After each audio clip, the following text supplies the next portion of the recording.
All right. Problem number one up here for today, it says, Debbie has a gift certificate worth $50 for a local book and music store. She decides to buy a book that costs $18.95 and some CDs. Each CD costs $13.99. How many CDs can she buy? Shh. For this problem here, kids, we can't get to 50 right out of the nose. We just can't. And we won't. See, this one was a hidden estimation problem. We get $50, we could spend up to $50.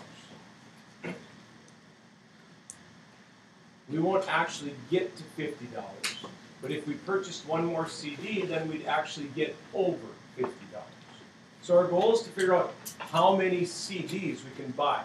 We're buying a book for $18.95. Is it okay if I call that $19? Yeah. Okay? And if we buy one CD, I'm going to just call that $14. It's $13.99. And yeah, we're going to combine them by adding. And we should have a grand total of $33. Are we under 50?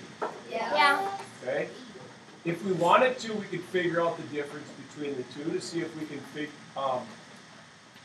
get one more CD in there. And we find out that actually we can get one more CD because we have $17. And at most, the CD costs $13.99. So I have one CD here. I can purchase a second CD here. So how many CDs can she buy? The answer is 2 CDs. Now, for the most part, many of the kids are getting that question right today. It's problem 2 that some people are tripping up on, but problem 3 is the biggest sticker. And we'll talk about that when we get to it. But let's move to number 2. Anna swims the length of the pool in 38 45 seconds. Then swims the length of the pool again, 42 and 38 seconds. What's the total time? When we hear total time, what's the total time for the two lengths? What mathematical operation do we need to use? Add. Yeah, we need to add. So we're going to take the first time and add it to the second time. Now, key things that we need to understand when adding decimals. We must line up our place values. You must line up your place values. Line up your decimal points. Make sure your hundredths are lined up. Make sure your tenths are lined up. Make sure your ones. Yesterday when we talked about this, I think I gave the example of adding a 2-digit number with a single-digit number like 23 plus 4. And everybody laughed when I said the answer is 63. What did I do wrong? We can't add a 10th number with a ones number. So the same thing is true. Same thing is true with decimals. We can't add a hundredths number with a tenths number. We need to line them up. And we lucked out that there's 4 digits in the first number and 4 digits in the second number. Might not always be that nice. So when we go through and we add, we should start on the right side. We end up with 13 hundredths. We can't have 13 hundredths. We can have 3 hundredths. And we're going to exchange 10 of those 13s for one more 10. Then we add up our tenths, and we have 7 tenths plus one more tenth is 8 tenths. I'm going to put in my decimal point right here. And then I add up my ones, and I actually have 10 ones. Same thing. I can't put in 10 ones here. So I'm going to say that I have 0 ones, and I'm going to take this and carry it up here to give me one more 10. Then I add up my 10s, and it ends up to be 80. So my overall answer is going to be 80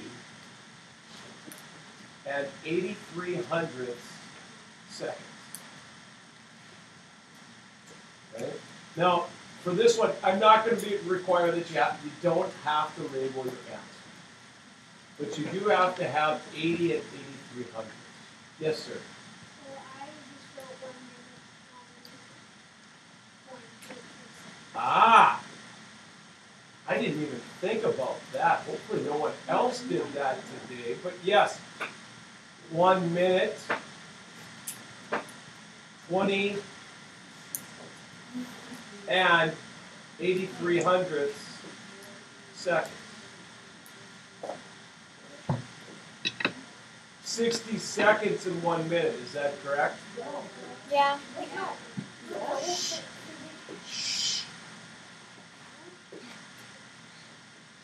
If you disagree with me, we can watch the clock for 1 minute and watch the minute hand. And count the total number. I guarantee there's 60 seconds. And I guarantee it's going to move up 1. Yes, I know that we have a little bit of change here, but that's not going to affect. 60 seconds is still 60 seconds. It still equals 1 minute. So I'll accept both answers. Now we move on to number 3.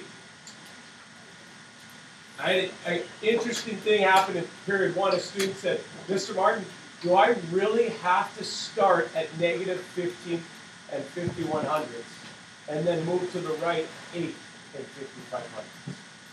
Can I start at 8.55 and move backwards?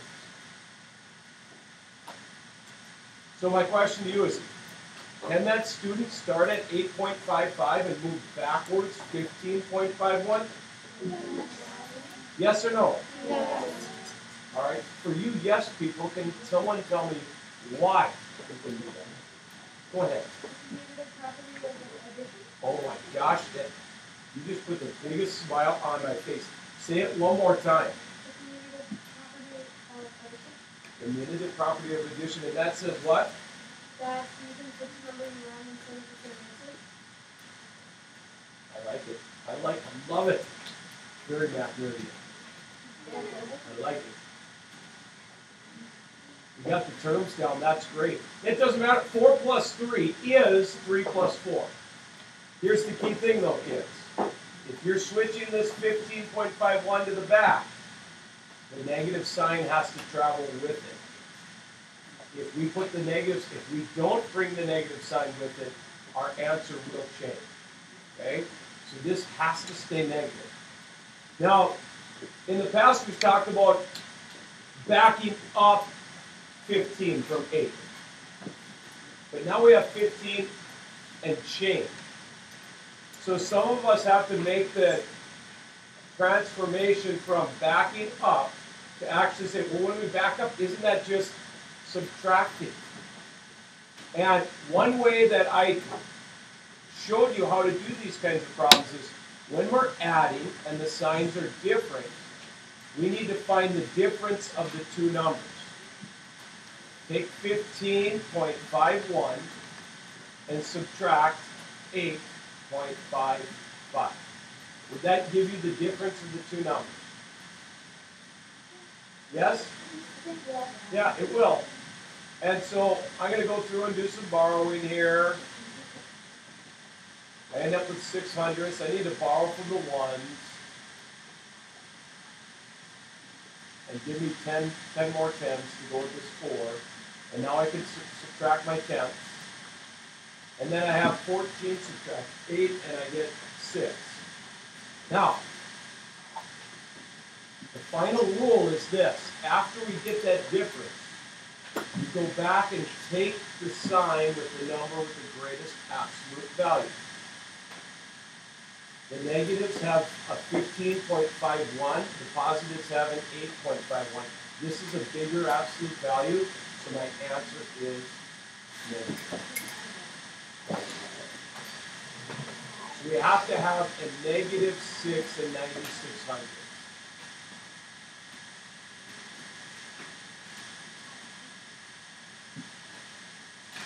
All right. I'm going to take a score on that. I'll answer that question in just a second. Okay.